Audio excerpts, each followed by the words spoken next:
Good morning to you. I'm going to speak on Samuel Beckett's play Waiting for Godot today.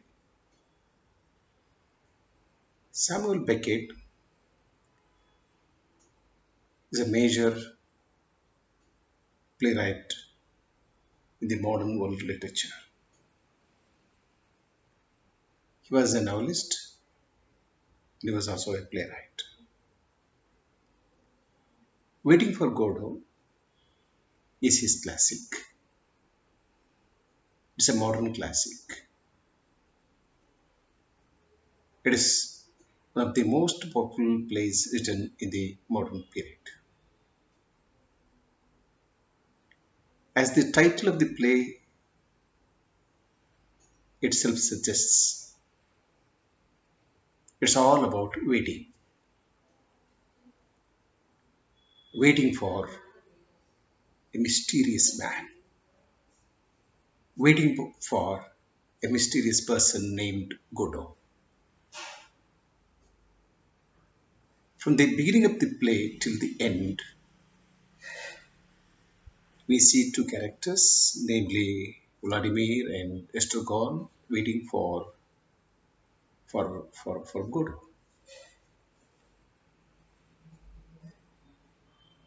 Waiting is something which is inevitable for every one of us. Life itself is waiting. Waiting begins when the mother conceives a baby in her womb. It has to wait in the womb for 9 months to take the birth.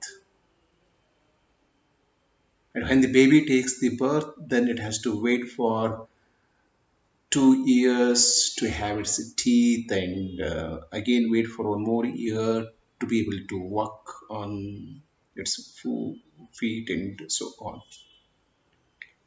So a baby in fact waits to become a child, and the child also waits. Child wants to become an adult. An adult also waits. He wants to become a man of womb. So a man has got to wait. He has no other option. He can't just avoid it. What I'm trying to say is, after we are born, then we have to wait till we die. What does man ultimately wait for? He waits for the death to come. There are only two realities in life: one, birth, and second, death. What happens between birth and death is something we we worry about, which is not very important.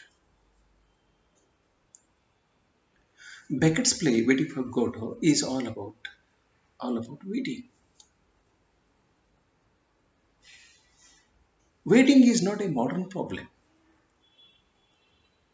Yeah? Waiting has been a very big problem and challenge for man from the beginning, from time immemorial up to the present. Man has been facing this problem. As I said in the beginning, a man has no other option than waiting. So when I retire to bed, then I have to wait for the morning to come. And when I get up and I wait for doing this and doing that, I then when I get ready, I go to bus stop and wait for the bus. When I get to the when I get into the bus, then I wait again. I wait. When I reach my office, then I wait for the afternoon to come so that I can have my lunch. Then evening to come.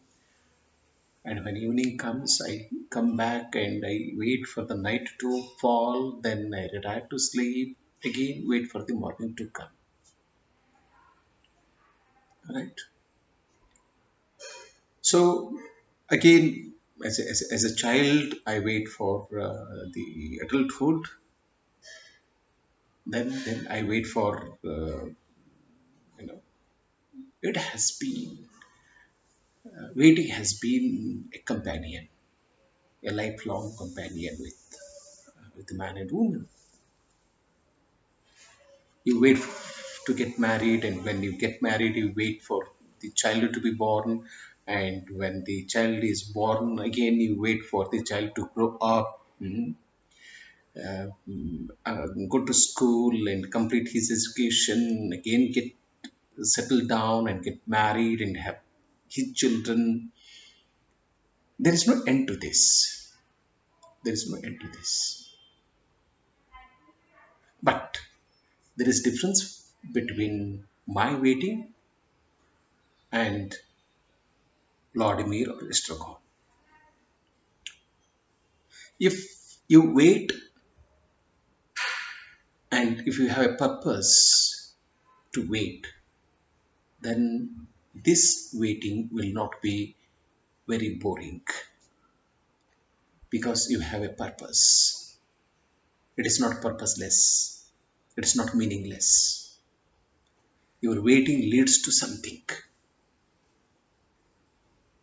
You are at the bus stop and waiting for the bus to come because you are going to a destination.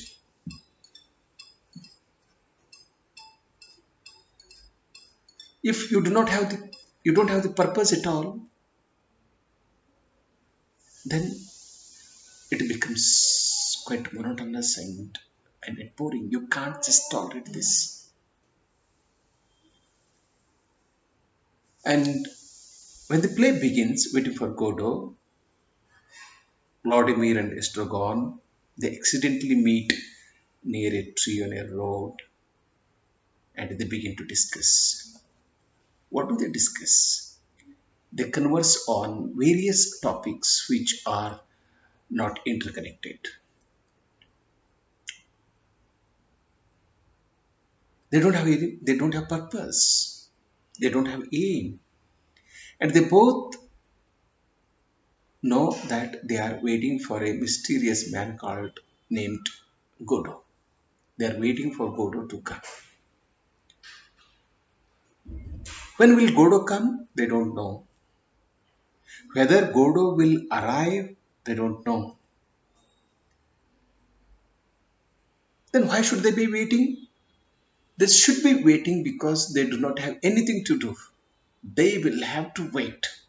Their destiny is to wait. So they wait. What do they do till they meet Godot?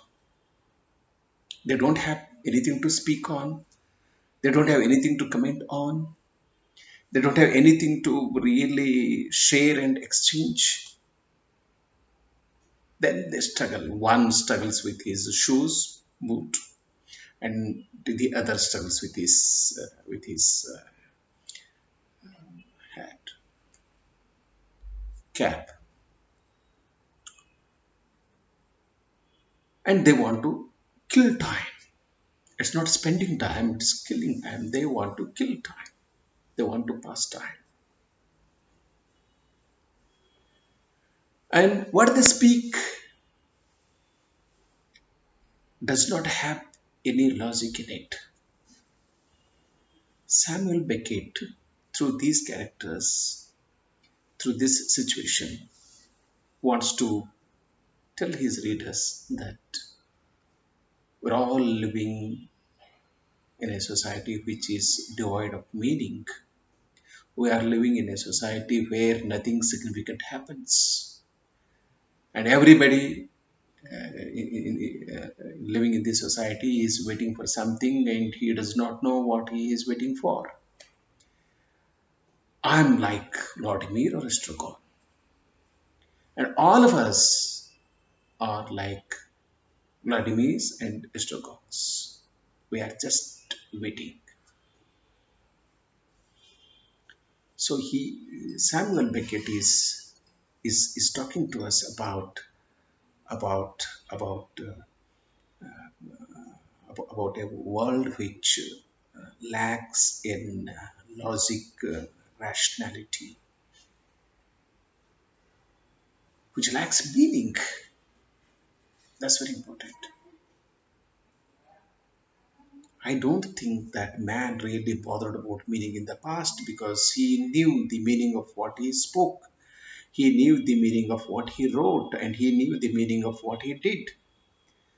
Today, we have a lot of problems with meaning because we do not know what we are doing, we do not know what we are speaking, and we do not know what we are writing. We have lost meaning. We have lost all our connections with meaning. So everything appears to be very dubious. I don't think that we trust writing. When I read, I don't think I trust the writer. I don't trust because I have lost this trust. This is modern man's predicament. He has lost in he has lost his faith in trust. He has lost his faith in God. He has lost his faith in the system. He has lost his faith in morality, in religion, in ethics, in spiritualism, in God, in human relations. So, how to speak to a man who does not have faith at all? How to connect to a man who does not believe in anything? He doesn't have faith in himself, in his actions, in his words, in his writings. This is a horrible world that we are living in.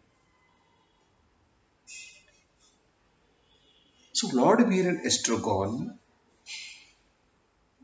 they are waiting, and they are tragic characters. It's not a comedy; it's tragedy. You cannot explain the tragedy of this play with the help of Aristotle. It's an altogether different play. You have to evolve a set of rules to assess, evaluate this play. Vladimir and Estragon are incapable of action. They are not men of action at all. They are unable to act. They are unable to act. They are unable to move, and they are also unable to think in any significant way.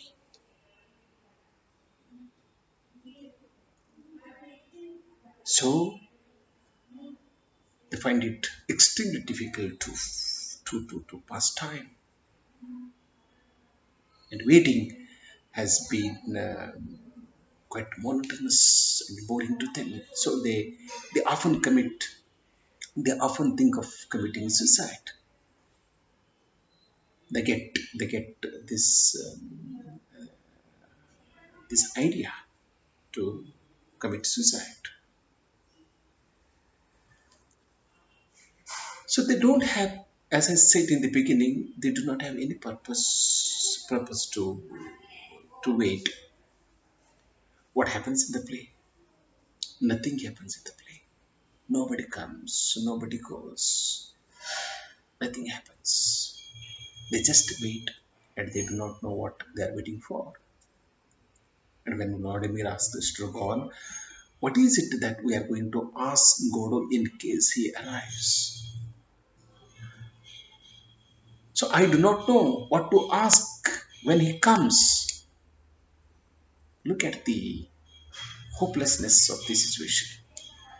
They do not know what to ask for. They also do not know why they are waiting. And why should they be waiting for Godot? And who is Godot?